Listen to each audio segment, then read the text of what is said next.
Hello po. Magandang umaga. Ngayon po, samahan niyo po kaming magluto ng ginataan na sitaw na may sahog na dilis.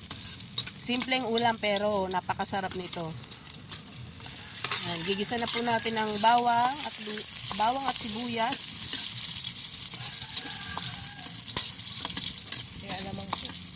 May alamang pa. Tapos susunod po ang kamatis. Kasi parang bubog express. Bango na nanay.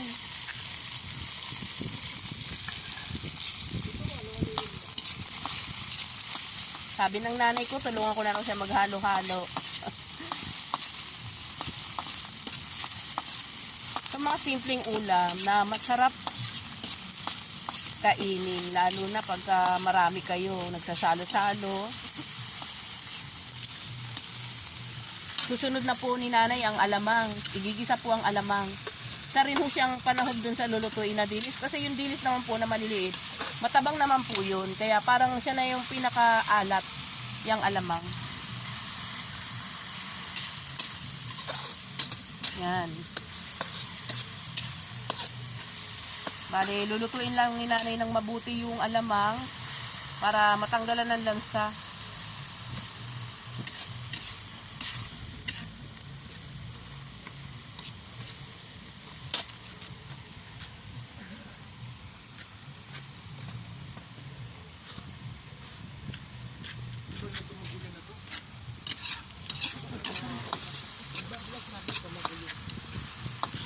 Yan, tulungan ko na uling halu-haluin kasi si nanay, hinahanda niya yung gulay at yung dilis para sa pagluluto.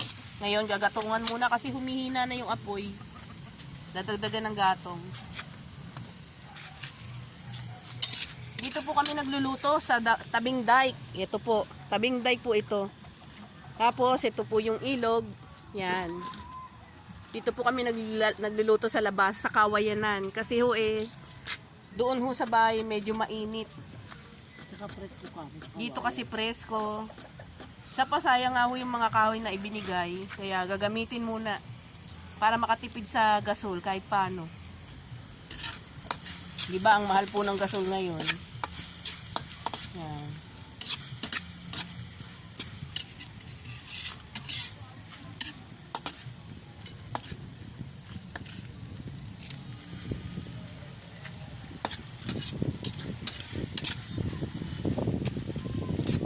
Pag nasangkot siya na ng mabuti yung alamang,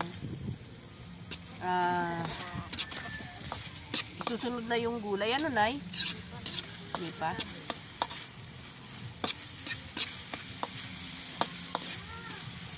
Ibubuhos na po yung gata. Hindi, pangalawang gata. Pangalawang gata para siya yung magsisilbing kukulo para yung gulay na ilalagay, papalambutin dito. Tapos, pag malambot na ho yung gulay, isusunod na po yung kakang gata hanggang sa patutuyuan na po siya.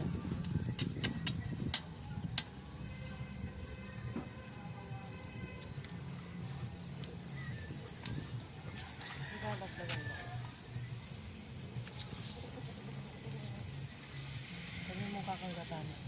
Yes, ibinuhos na rin po yung kakang gata.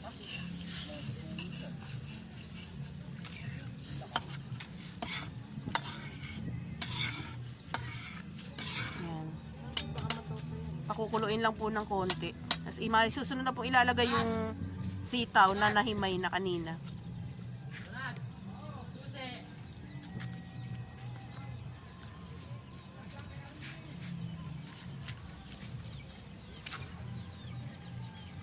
Dilis muna pala, nay.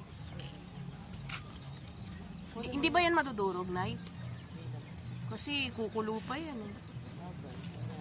Gulay muna, oo, papalambutin yun eh.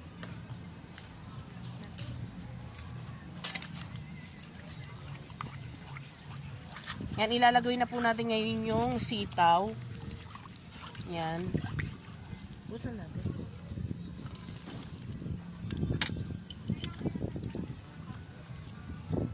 Yan. Tapos pakukuluin na po siya.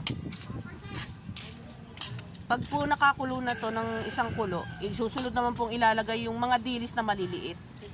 Pero titimplahin pa rin po ito ng konting asin kasi nagkaroon po ng sabaw, medyo tatabang. Tapos bechin tsaka paminta.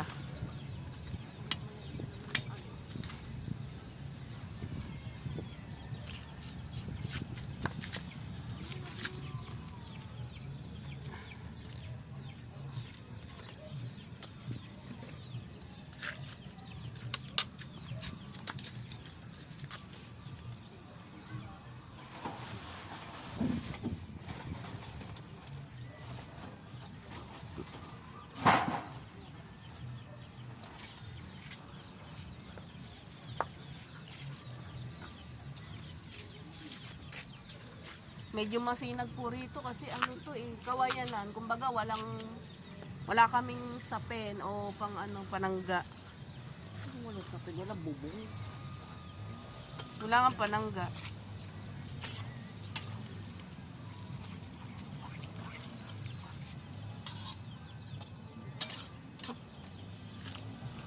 Tikman mo kung tama na taas.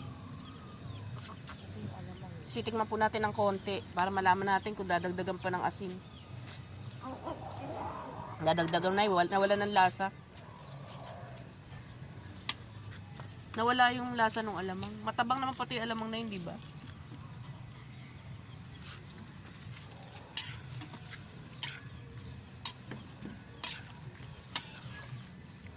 Yan, hahaluin po muna natin tapos hanggang di ba madudurog? Dapat sa uli-uli eh. Kasi pag kumulo yan, ang liliit niyan, tas basa pa. Hindi, bugasan ko lang. Bilis na naman yan maluto.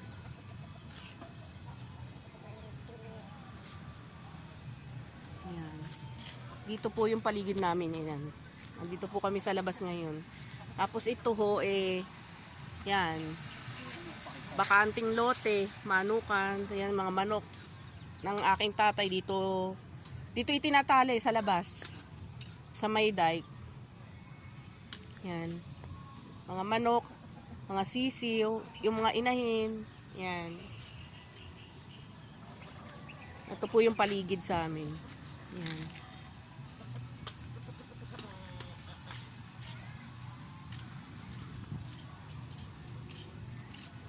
Tabing ilog po kami.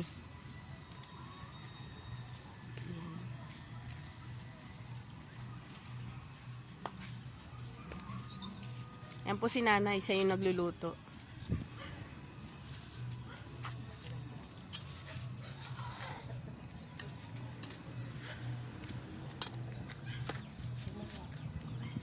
Tikman mo.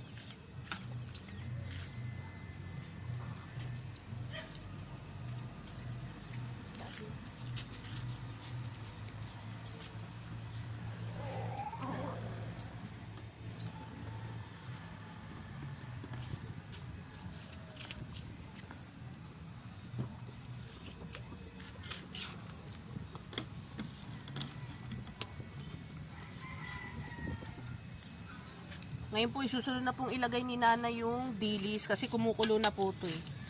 Mabilis naman po maluto kasi malakas po yung apoy. Ayan. Malakas po yung apoy. Naman. Wala akong bulsa.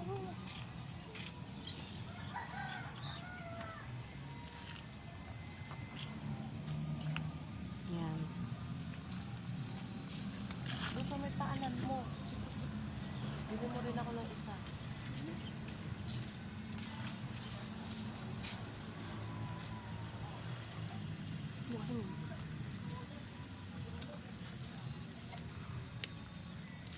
Yan, nilagay na po yung dilis na maliliit. Yan. Haluin po natin lahat. Nailalagyan niyo to sili, Nay? Meron akong sili sa amin.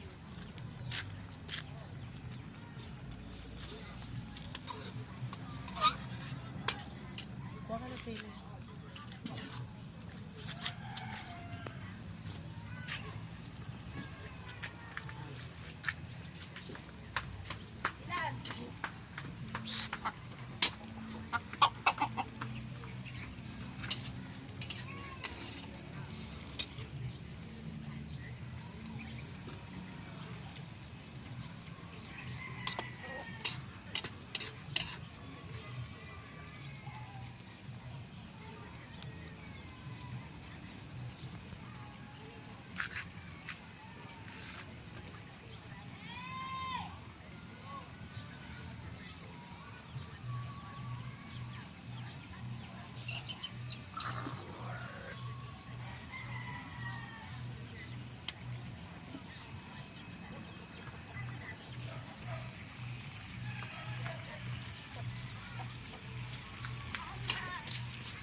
Lalagyan na rin po natin ng paminta. Tapos, bechin. Tsaka yung sili. Ayan, halo-haluin na lang po yun.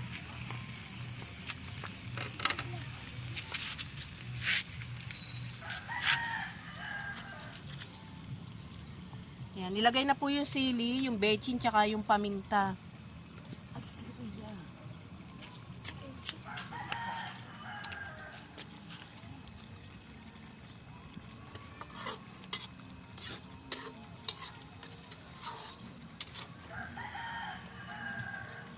Antayin na lang po yan na kumulo at mabawasan yung konting gata. Yung sabaw. Tapos, luto na po, ahunin na.